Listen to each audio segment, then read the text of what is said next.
જય ઊંચડિયા હનુમાન દાદા મિત્રો, આજે મારે એકતા વિશે વાત કરવી છે કે એકતામાં કેટલી તાકાત હોય છે.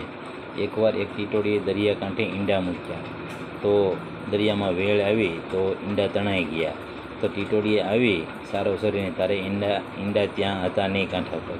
તો ટીટોડીએ દરિયાને વિનંતી કરી કે દરિયાદેવ, મારા ઈંડા મને પરત આપી દો, એ મને જીવથી પણ વાલા છે. તો દરિયાદેવ કોઈ જ એનું સાંભળ્યું નહીં. તો એણે વિચાર કર્યો કે હવે આને મારે કંઈ પાઠ તો શીખવાડવો પડશે.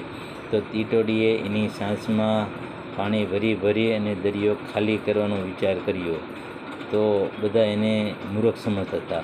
પછી અમુક સમય ગયો, પછી એને એવું થયું કે ચાલુ એને સાથ તો આપીએ આપણે, ભલે જે થાય, પણ એને એકલતા તો ન લાગે.